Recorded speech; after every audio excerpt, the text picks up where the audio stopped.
James Kumar and Lisa Marcos through a common friend named Eric Santiago alias Picoy. Kahit ano ang hilingin ko, wag na akong tumuloy dito sa hearing na ito ngayong May 7. Ako nga, hindi ka Nagbiro pa nga ako, Your Honor. Ang gusto ko, loto. Walang problema. Yan ang inaantay. Yan ang inaantay ni Lam. Your Honor, kuha po yan ng CCTV. Yung conversation na yan. Sa dining po namin, meron po CCTV doon. Kaya capture po. Your Honor, after noong 30 April, Your Honor, may nagpunta sa akin sa bahay. Ito po ay inaayos ako. Allegedly, by the camp of a certain James Kumar and Lisa Marcos through a common friend named Eric Santiago alias Picoy. Ang pagkakaalam ko po dito, taga-Napolcom po ito. At ang kapatid po nito, isang PIDEA Drug Enforcement Officer. Nakuha po sa bahay ng CCTV yung kanyang, kasi naka-video call po eh. At ako, ayon, di umano, ito si James Kumar, interesado sa akin at naging subject ng kanilang three-way conversation na ako wag nang magsalita. Ngayon, nagkaroon pa ng mga series of communication. Kahit ano ang hilingin ko, wag na akong tumuloy dito sa hearing na ito ngayong May 7. Kung hindi ka tumuloy, papahuli rin kita. Yes, Your Honor. Alam ko naman po. Kita. Kung hindi ka nagbiro pa nga ako, Your Honor. Ang gusto ko, loto. Walang problema. Yan ang inaantay. Yan ang inaantay ni Lam. Your Honor, kuha po yan. Yung conversation na yan. Sandali, bagong revelation yan. Yes, Your Honor. Nung atrenta na after ng hearing natin dito sa Senado, May 1, may nagpunta po sa akin. At yun nga, yung tumawag yung Eric Santiago, video call. Kaya nga, sabi ko, teka muna, hindi ako nag-ano doon sa video call. Yung nga sinasabi, yung certain Kumar, James Kumar, allegedly, yung Bombay, sabi nga Bombay. Sabi ko, ano kinalaman ng Bombay? Ba't ako kakausapin ng Bombay? Hindi ko po kilala itong James Kumar na to. Kilala ko yan. Ako po. Kilala ko. Opo. Kumusek, are you sure of your statements, ha? Yes, Sir Honor, kahit po patawag natin, yung Eric Santiago, ng pagkakaalam ko, taga-Napolcom. Kumusek, you invite James Kumar and yung isa, Eric Santiago? Opo. At saka yung isa pa raw kausap, allegedly, ito po allegedly Lisa Marcos, ito po yung Lam.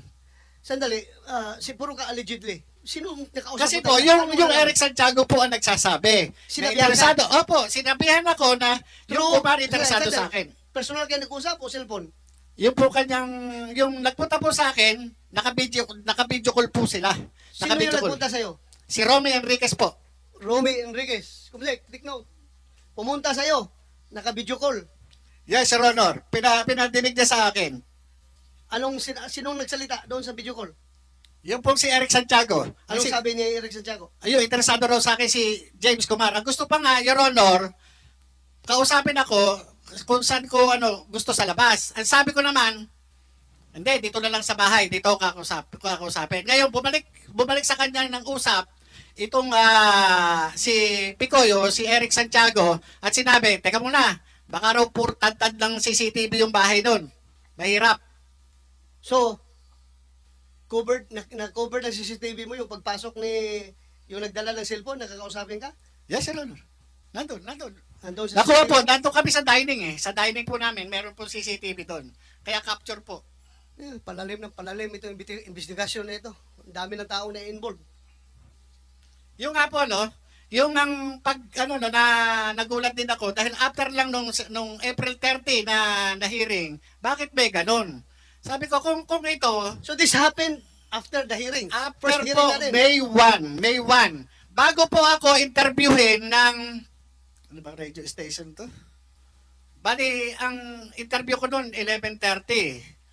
So dumating ito, mga 10, past 10, o 10, 10:25 o 10:30. Ganun po eh. So therefore, nakausap mo si James Kumar. Hindi po, yun lang yung nagsasabi na ang interesado sa akin, yung James Kumar, at ito yung ako yung naging pag-uusap nila nung nag-usap sila na three-way. Sino yung three-way? Nag-usap ng three-way? James Kumar, tapos yung isa pa na yung parang Lisa na yun po yung So anong pinarating sa'yo? Yung nga po, wag na magsalita. Para wag na siya magsalita. Kasi ang mangyayari dyan, papatayin yan. Kaya padre, sabi nga gano'n nung kaibigan ko, hindi natin maano kung anong desisyon niya. Kasi yan, nagulat din. Nagulat. Nagulat siya doon sa nangyari. Lumabas yung yung trabaho na yan eh. Yun yung pero wala akong papapangako sa'yo. Hindi, sabi pa nga gano'n, magiging director ka. Sabi pa nga sa kanyang gano'n. Director ng Director siguro sa gobyerno, Your Honor. Sino magiging director? Ikaw? Yung kausap, yung nagpunta sa amin. Yung kausap Kasi, sabi niya, Sino ikaw yun? naman, yung Romy Enriquez, si Ronald. Romy Enriquez. Ngayon, ikaw naman ang handler dyan eh. Hindi. Sabi niya, hindi ako handler niyan. Yan, may sariling isip yan. Inaano nga niya, eto. Kaya niya, sabi pa nga niya, sinabihan ko yan, padre. Sinabihan ko yan to si Kuya Jonathan. Na wag nang kasi, nag-uumpugan yung Duterte at saka Marcos, baka madamay siya. Sinabihan ko yan. Yan po yung word ni Romy Enriquez doon sa CCTV. Sinabihan ko yan. Ngayon, yung si Picoy o si Eric Santiago, napaka-insisting niya. Na hindi, sabi niya, natin kaya tulungan natin yan. Tulungan natin yan. Kasi wala, papatayin yan.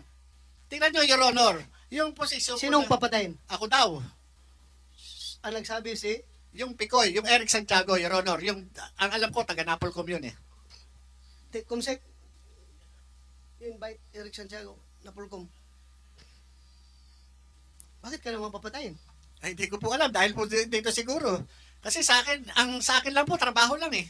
Your Honor, gusto ko lang sana ituloy sana yung ko kanina, Your Honor, yung tinanong niyo ako doon pinatawag ako doon sa Malacanang noong July. Nakuha ko Doon naman sa yung... Lesio. Ito, Your Honor. Oh. Sige. Matapos ko ilantad sa publiko ang mga nangyayaring katiwalian sa PIDEA, nagulat na lamang ako na ipinatawag ako ni Police Director Felizardo Serapio sa Malacanang as per instruction daw po ni Executive Secretary Paquito Ochoa at pinagdala ng mga dokumento na may kaugnayan sa mga natuloy, hindi natuloy at mga ongoing anti-illegal drugs operation ng aming opisina. Ngunit matapos ko makapagsagawa ng briefing na tumagal ng humigit kumulang sa 4 na oras, kaugnay ng mga hawak kong mga kaso, kabilang na mga natuloy at di natuloy ng mga anti-illegal drugs operation, ay sa hindi ko maipaliwanag na dahilan ay minilait lamang ng opisina nito ang mga trabahong ipresenta ko at doon ko naranasan ang harap-harapang paglapastangan sa aking pagkatao ni Executive Secretary Paquito Ochoa noong biglang dumating ito kasama na ng pagbabantang ako ay patatanggal sa trabaho at habang buhay na akong hindi makakabalik sa gobyerno. Habang pinagdidiinan ito ng mga wala namang kwenta yung mga accomplishment ay pinagmamalaki ko dahil panay gawa-gawa lamang daw ang mga ito at di ko daw ba alam na matitinong negosyante daw ang mga ito at campaign contributor umano ni Pinoy. Sa aking pagkakaalam, mukhang tanging ako lang ang kaisa-isang ahente ng PIDEA ang naipatawag sa Malacanang. Nagtataka din ako noong pangapanahong iyon kung hindi ang mismong director ng aming opisina o mismong PIDEA Director General ang kanya ipinatawag, kundi ako at ang nag-iisang ako.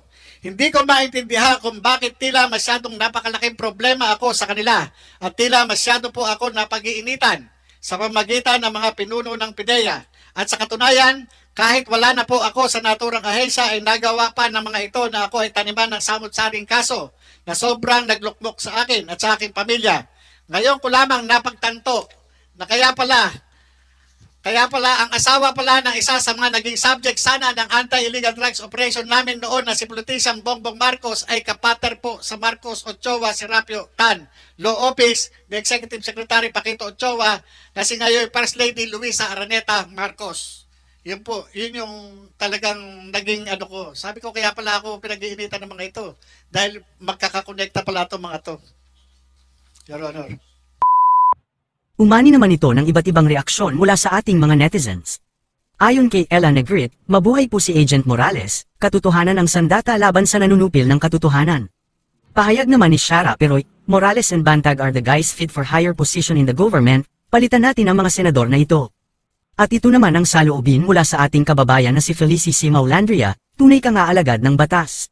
Protect Jonathan Morales. Mga kababayan, feel free to comment below para maglabas ng saloobin sa balitang ito.